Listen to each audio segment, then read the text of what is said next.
Students class 7th mathematics का जो हम चैप्टर डिस्कस कर रहे हैं, chapter number 2 fractions and decimals, उसमें अब अपना पार्ट 5 डिस्कस करना है हमें, जिसमें हम देखेंगे कि एक फ्रैक्शन को फ्रैक्शन से मल्टीप्लाई कैसे कर सकते हैं।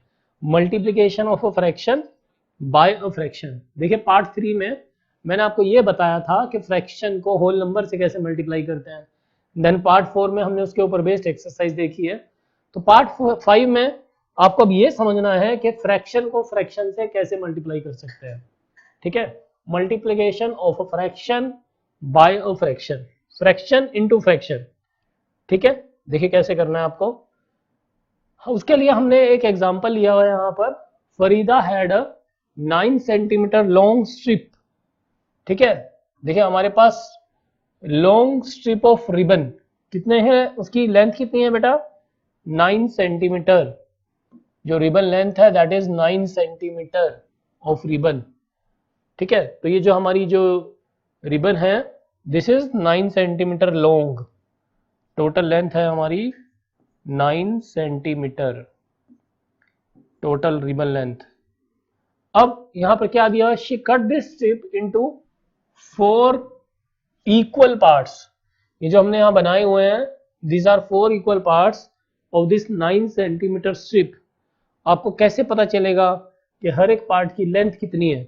अब फरीदा ने उसके लिए क्या किया, ठीक है, हमने उसके लिए क्या किया है कि अगर हमें डिवाइड करना है इसको 4 इक्वल पार्ट में, how we can manage that. She folded the strip twice.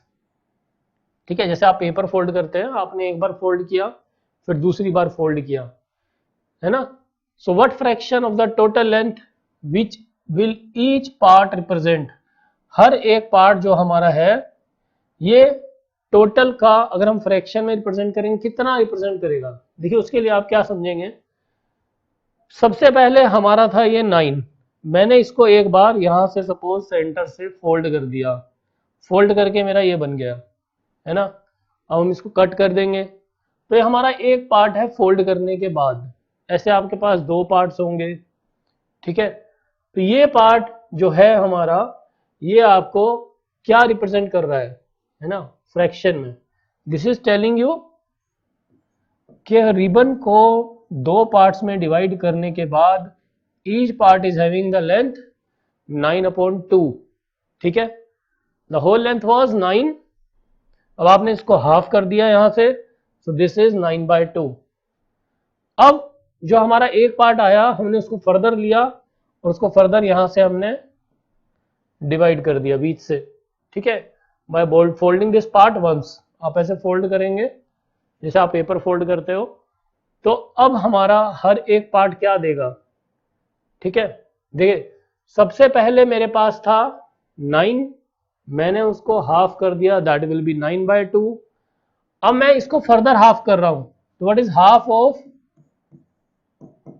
9/2, that is half into 9/2, that gives you 9/4। तो ये जो ईच पार्ट है मेरा this is having the length 9/4 centimetre.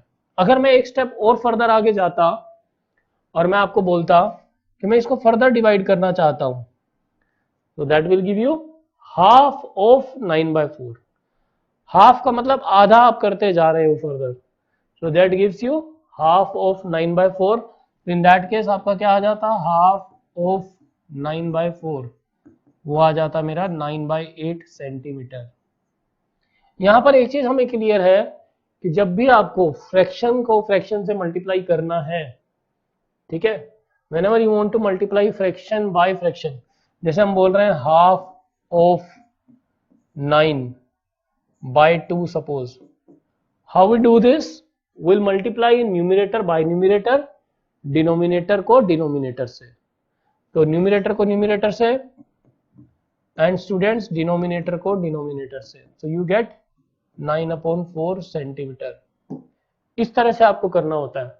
अब हमारे पास और भी एग्जांपल्स है इसमें, so this is our second example. देखिए multiplication of a fraction by fraction के लिए how do we find 1/3 of a whole.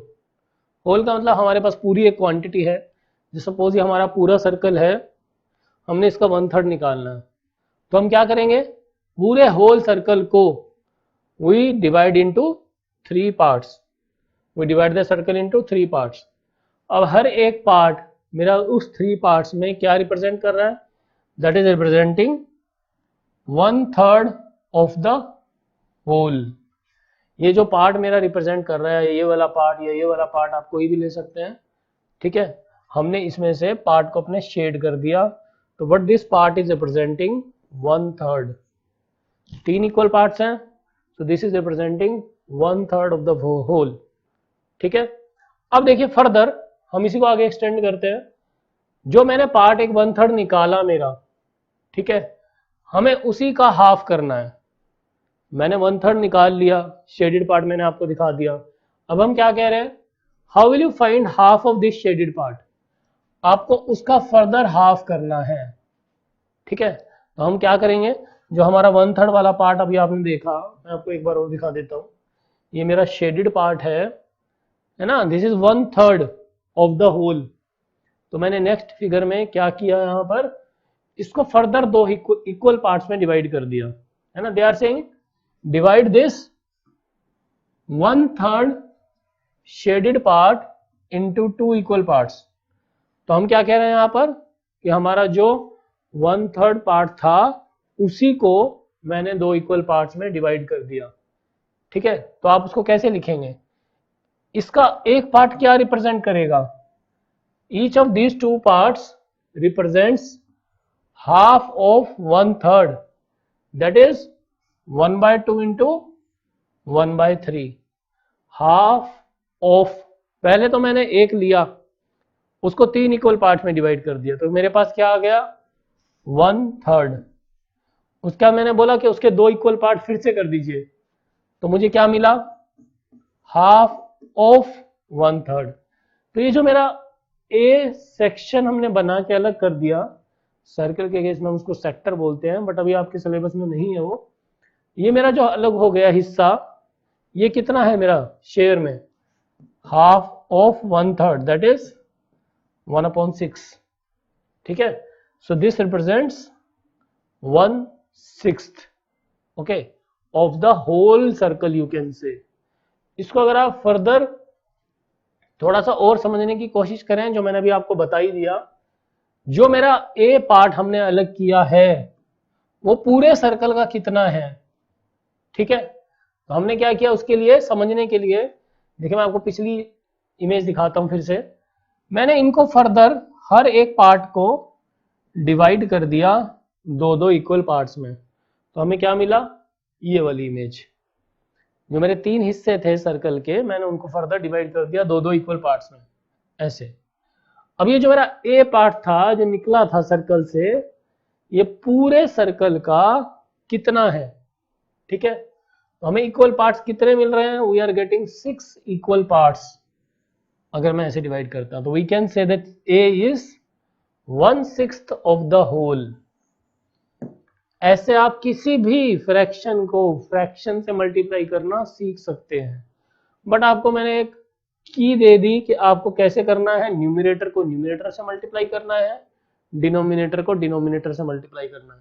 लेकिन हमने ये सीख लिया कि फ्रैक्शन को फ्रैक्शन से मल्टीप्लाई करने का मीनिंग क्या है। ओके स्टूडेंट्स, देखिए स्टूडेंट्स, अब हम ये देखते हैं, अगर हम 2 फ्रैक्शन को मल्टीप्लाई करते हैं तो जो हमारी फाइनल वैल्यू आती है उसके बारे में थोड़ा सा हम डिस्कस कर लेते हैं। अगर मैं 2 फ्रैक्शन को मल्टीप्लाई कर रहा हूं, फाइनल वैल्यू मेरी आ रही है, देखिए, product of the 2 whole numbers is bigger than each of the 2 whole numbers.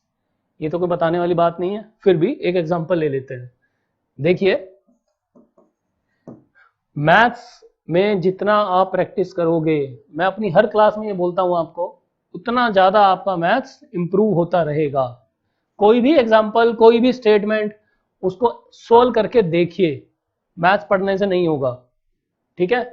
मैंने आपको बोला कि मेरे पास 2 होल नंबर है, सपोज मेरे पास 3 है एंड मेरे पास 4 है, ओके।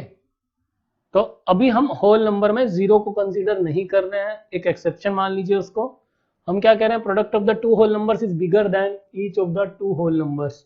होल नंबर 0 से स्टार्ट हो जाते हैं, बट आपको पता है कि अगर मैं किसी भी नंबर को 0 से मल्टीप्लाई करूंगा so that will result into 0, तो वो एक एक्सेप्शन है। अभी मेरा क्या है 3 into 4, it is giving you 12। तो 12 आपको पता है 12 is greater than 3 as well as 4। 12 मेरा 3 से भी बड़ा है और 4 से भी बड़ा है, ठीक है। तो इसीलिए हम क्या कह रहे हैं, product of two whole numbers is bigger than each of the whole numbers. लेकिन अगर हम फ्रैक्शंस की बात करें, जैसे हमने पढ़ा है हमारे पास दो तरह के फ्रैक्शंस होते हैं, इम्प्रॉपर एंड प्रॉपर। तो when two proper fractions are multiplied, okay, the product is less than each of the fractions.